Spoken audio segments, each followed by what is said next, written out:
Abhishek, it's a pleasure to welcome you. Thank you. You work for a great firm, Nexus. Uh, the founder is an eminent alumnus of IIT, not from Bombay, serial entrepreneur. What I wanted to ask you off the bat is, for a young alumnus from IIT Bombay, then you went to Harvard. This came much later, the VC business and the VC firm that you joined. When you're a young alumnus and you're coming out, and then obviously Harvard, I'm trying to understand the mindset because you graduated, you said 2009? That's right. From IIT, which is not very long ago, very recent. And that is a very perfect timing because things have started changing in India in the last 15 years and more so in the last 10 years. So what was the mindset of students like you graduating and then heading to Harvard? Did you have the thought that, once I go there, I'll probably join Booz or McKinsey or some other firm, or join a big enterprise company? Or the entrepreneurship bug had already caught on in your group of students? Yeah, it's a great question. I mean, as I think almost about 10 years ago, I'm dating myself here. We started, me and few of my friends, we started our startup when we were in second year in undergrad at IIT Bombay, out of our hostel, which was Hostel 13. I think at that point we had many startups. I think IIT Bombay was still exceptional compared to other IITs. We had, I think, Society for Innovation Entrepreneurship, Sign, had a big role to play, and ECL IIT Bombay as well. We had, I think in those days, about 30 odd startups. But I think starting a company was not the default option everyone thought about in those days. And the bar has certainly gone up, I would say, by orders of magnitude. Wow. Any student coming out of IIT Bombay, I mean, when I interact with students today, it's transformed to another level.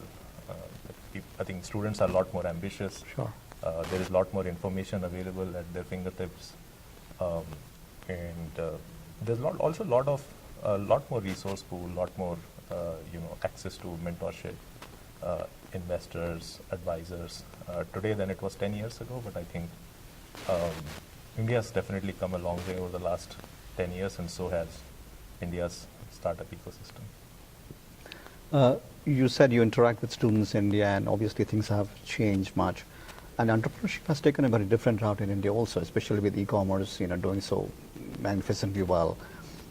Is the focus again now with Indian students? Are they still thinking about their own startups more, or you think there is, this opportunity where they say, okay, I can go and work for big enterprise, companies first, and then I'll delve into entrepreneurship?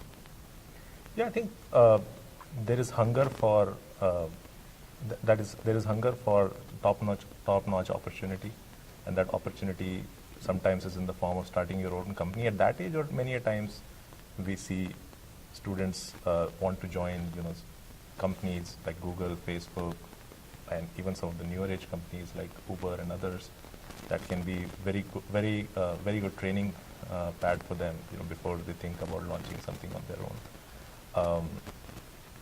And not just startups in India, but also cross-border startups, Sure. Where many companies would start in India and then they would come over to the US over the lifetime. Right.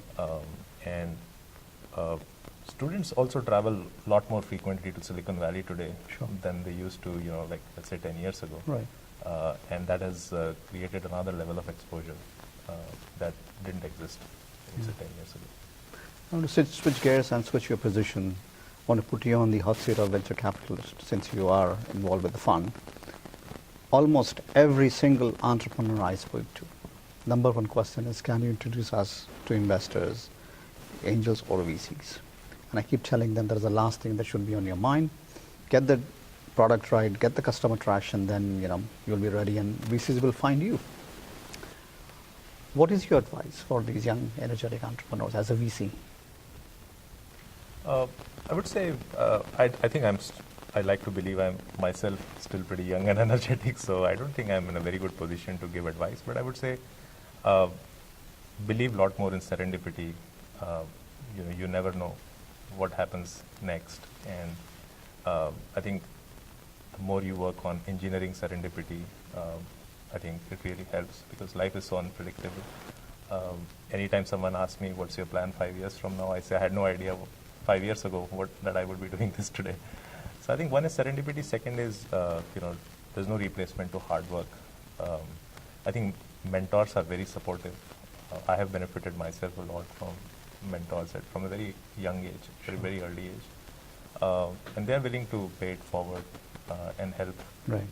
the students, the youngsters, in terms of access to resources, advice, sharing, their pulse of wisdom, what they went through when the mentors were their age.